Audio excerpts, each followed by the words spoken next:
Di zaman Nabi itu kan ada cerita seorang sahabat Ansor yang tidak terkenal ibadah-ibadahnya, tapi Nabi bilang huwa min ahlil jannah, dia itu ahli surga. Apa kelebihan dia? Apa ibadah dia? Ibadah dia itu ibadah batin. Ketika dikepoin sama beberapa orang sahabat, sama seorang sahabat, kalau nggak salah Abdullah bin Amr bin As, dia kepo datang ke rumahnya. Ternyata rahasianya bukan ahli tahajud, bukan ahli sedekah, bukan ahli tilawah, bukan ahli kebaikan-kebaikan yang zahir. Dia kalau ngelakuin amalan yang zahir, yang standar-standar aja lah, yang wajib, yang kalau ditinggalkan pasti dosa, sholat pasti, cuman nggak ada yang lebih, biasa-biasa aja. Terus yang bikin dia istimewa, ternyata ibadah batin. Apa ibadah batin dia? Dia bilang, saya tidak pernah dengki kepada orang lain. Kalau ada orang yang dapat nikmat, saya orang pertama yang bahagia. Kalau ada orang yang dapat musibah, saya yang paling sedih. Kalau ada yang orang berbuat salah, saya langsung mendoakan dan memaafkan dia. Inilah ibadah batin dia, teman-teman. Life hack surat Al-Qasas dan surat Toha, kisah Musa. Ketika Nabi Musa berangkat dari Mesir ke Yordania, dulu namanya Madian, kalau sekarang namanya Yordania. Sampai di Yordania itu Nabi Musa capek banget. Beberapa hari perjalanan sendiri, nggak ada kendaraan, kekurangan bekal, nggak istirahat cukup. Dalam keadaan sangat lelah seperti itu, Nabi Musa tiba-tiba ngelihat ada dua cewek lagi ngantri ngasih minuman ternak. Lagi ngantri ngasih minuman ternak. Terus Nabi Musa nanya, "Ma khatbukuma?" Apa arti ma khatbukuma? Apa masalah kalian? Ada apa kalau bahasa kita? Bukan akunnya apa ya, Mbak? Bukan boleh minta nomor telepon nggak? Tinggalnya di mana, Mbak? Mbak, udah punya pacar belum? Dan seterusnya. Enggak, cuma nanya ma khatbukuma. Fokus kepada masalahnya. Apa masalah kalian? Mereka mengatakan, ayah kami sudah tua, nggak bisa menggembala, dan kami juga nggak bisa ngasih minuman ternak kami sebelum laki-laki itu pada selesai. Jadi kami ngantri. Nabi Musa bilang, biarkan saya membantu. Akhirnya diambil timba-timba yang besar. Nabi Musa turun ke bawah ngambil air, ngasih kepada ternak 1, 2 sampai sekian puluh, sekian ratus. Selesai, perempuan itu pulang. Nggak ada PDKT, nggak ada caper-caperan, nggak ada gombal-gombalan. Ayah kamu tukang las ya? Bukan. Oh bukan ya? Ya udah ganti. Yang standar lah ya, yang udah template gitu. Nggak ada pembicaraan apa-apa. Perempuan itu pulang, Nabi Musa duduk di bawah pohon. Kemudian Nabi Musa berdoa, Rabbi inni lima anzalta ilayya min khairin faqir. Ya Allah, saya sangat butuh kebaikan yang engkau turunkan kepada saya. Apa kebaikannya? Jodoh. Apa kebaikannya? Rezeki. Apa kebaikannya? Tempat bernaung. Banyak. Pakai doa itu untuk cari jodoh. Rabbi inni lima anzalta ilayya min khairin faqir. Khair banyak artinya, maka niatkan dalam hati ketika membaca doa ini. Apa khair yang kita harapkan? Khair jodoh, maka min khairin dalam hati jodoh. Khair dalam urusan skripsi supaya pembimbingnya nggak galak-galak banget. Khair, ya Allah lembutkanlah hati pembimbing itu. Sesungguhnya hatinya keras seperti batu misalnya. Apalagi masalah karir, masalah organisasi, masalah apapun, khair, minta khair. Fakir, sangat butuh kepada Allah. Itulah petunjuk life hacks dari kisahnya Musa alaihissalam. Baru habis doa kayak gitu, tiba-tiba salah satu dari perempuan itu datang menghampiri Musa. Tamshi ala istihya, jalan malu-malu. Ini life hacks buat cewek-cewek jomblo fisabilillah. Istrinya Nabi Musa, kenapa bisa dapat cowok keren kayak Nabi Musa? Sekeren apa Nabi Musa? Nabi Musa itu dikenal dengan istilah qawiyun amin. Kuat dan amanah.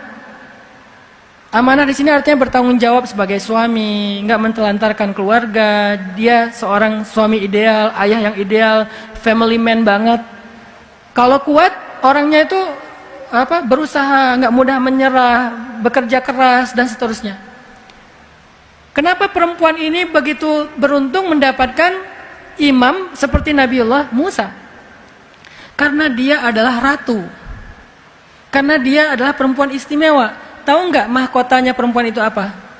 Mahkotanya perempuan al-haya, sifat malu. Sehingga makin banyak atau makin besar rasa malunya, semakin tinggi derajat perempuan. Semakin tinggi derajat dia, semakin tinggi pula standar imam yang Allah untuk jodohkan kepada dia. Allah tahu di mana rezeki kita disimpan. Allah tahu kemana kita akan membelanjakan rezeki itu. Semuanya tertulis di dalam kitab yang jelas. Allah yang tahu. Allah yang menjamin. Nggak ada yang nggak dijamin rezekinya. Makanya saya pernah cerita tuh dulu di mall sebelah. Saya sama istri habis kajian di sini atau sebelum kajian di sini, sebelum maghrib sempat mau belanja dulu, belanja di supermarketnya di bawah, lantai bawah. Dari lobi kita mau ke bawah itu cari eskalator kan ya, belok kanan cari eskalator. Ternyata salah ngambil jalan. Kita habis belok kanan langsung belok kiri. Harusnya kalau belok kanan lagi sekali lagi langsung eskalator turun tuh. Pas karena kita belok kiri, akhirnya kita muter. Gara-gara muter, ngelewatlah sebuah stand baju kaos yang lagi diskon. Wih, diskon 50%. Akhirnya saya sama istri masuk. Ternyata lucu-lucu juga buat anak gitu. Alhamdulillah akhirnya kita beli 2 helai. Baru setelah itu kita jalan lagi, cuma beberapa meter, masuk eskalator turun. Siapa yang telah menggerakkan kaki saya sampai salah jalan? Sehingga saya harus muter. Dan akhirnya masuk ke stand itu. Alallahi rizquha. Allah yang menjamin rezeki. Kayak gitu cara Allah menskenariokan. Kalau saya ngambil jalan kanan, mungkin saya nggak akan masuk ke toko itu. Berhubung saya ngambil jalan kiri, akhirnya muter, masuklah ke toko itu. Allah punya banyak cara. Kenapa kita khawatir dengan stand orang lain yang mungkin lebih dekat ke pintu, lebih dekat kepada stage yang di tengah kalau bikin event segala macam? Kenapa? Kita udah ikhtiar, dapatnya cuma ini. Kayak lagi ada event, kayak festival gitu, kayak ada bazar, kita punya banyak stand. Stand kuliner kita paling pojok, dekat toilet. Stand kuliner teman-teman kita tuh paling depan. Dan di situ stage banyak acara tausiah segala macam. Oh, kayaknya di situ lebih laku. Belum tentu juga. Bisa jadi pada waktu itu banyak orang yang sakit perut atau apa akhirnya ya lewat. Aduh, ini kayak seru juga nih di sini nih, makan di sini. Gak usah jauh-jauh sambil nunggu makan. Allah yang punya cara. Saya kan pernah cerita kesasar sampai ke Cirebon. Kenapa kesasar? Ada suatu hari Minggu kayak lagu. Satu hari Minggu. Ada satu hari Minggu nih. Bingung, kita pengen keluar sama keluarga, sama anak-anak. Kita keluar yuk. Saya bilang ke anak-anak, hayu, kata anak-anak. Kemana? Ke Kota Baru aja. Di situ kan ada jam matahari tuh. Kita lihat jam matahari. Hayu, naik mobil, masuk tol nih. Pas sudah masuk tol Paster, berubah pikiran. Terlalu dekat, nggak berasa liburan ya? Ya, terus mau kemana? Ke Jakarta aja yuk, ke Ancol. Ada pantainya. Oh, hayu ke Dufan. Jalan, akhirnya nggak jadi belok pada larang, lurus. Niatnya ke Ancol. Sebelum Cikampek, berubah lagi pikiran.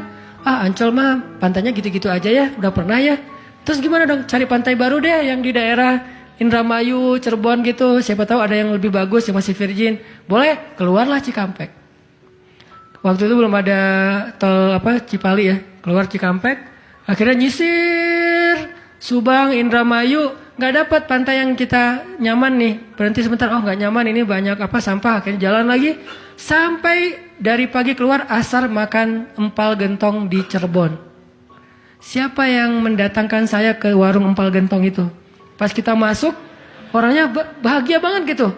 Kelihatan kalau dari pagi itu belum ada yang datang, belum ada pelanggan, sepi warungnya. Karena tempat parkirnya agak nyaman, langsung parkir di situ, makan empal gentong, dan ternyata enak, kita bungkus. Orangnya tuh, alhamdulillah nih datang dari pagi belum ada yang datang, senang gitu.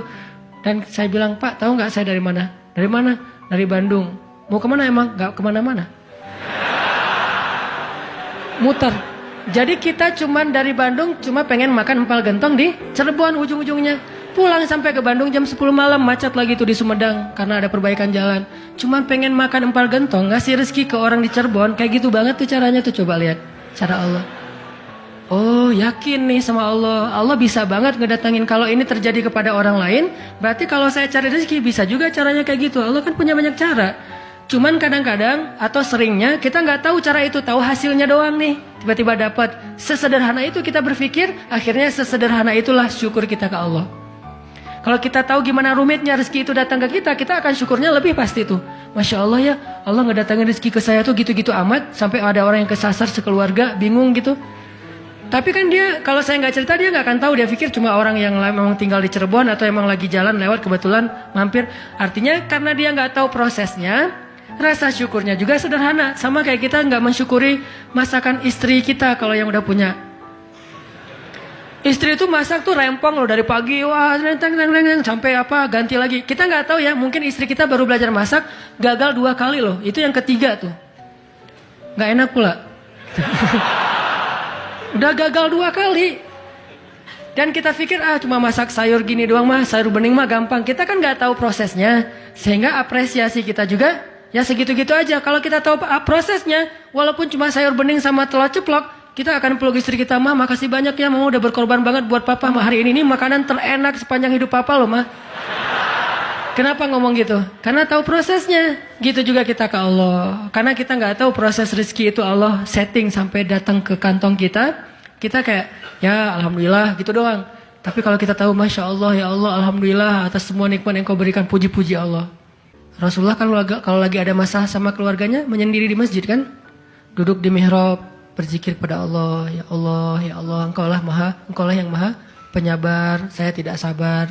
Terus curhat sama Allah, kayak anak pulang curhat sama ibu. Gimana rasanya? Kan tenang kan? Kayak kita curhat sama teman, pasti beda. Cuma emang yang paling indah curhat sama ibu atau sama ibunya anak-anak. Itu beda banget tuh. Nah, harusnya kita curhatnya ke Allah kayak gitu tuh. Tapi jangan bilang mah, tapi angkat tangan salah, bukan mah, ya Allah gitu. Allah dipanggil mah, jangan. Karena terlalu menjiwai pengen punya ya. Ustadanan mah ngebully wae. Tapi benar loh teman-teman, saya tuh membuktikan kata Allah setengah agama itu benar. Agama itu rasanya hati kita itu kayak belum sempurna sebelum ada Dia. Jadi gimana pun solehnya tuh kayak ada yang kurang gitu. Apa ya yang kurangnya di hati saya? Apa ya? Ternyata namanya belum tertulis, nggak jelas juga namanya siapa gitu. Kalau udah ada itu beda banget. Curhat, ngobrol, jalan, dan kalau dia orangnya soleh, pas lagi galau dia yang langsung mengingatkan kita. Kalau perlu dia yang membangunkan kita. Tahajud berdua yuk, hayu tahajud berdua. Jangan panjang-panjang ya baca ayatnya. Ya siaplah. Kalau dia request kan siap ya, bacanya jangan panjang-panjang.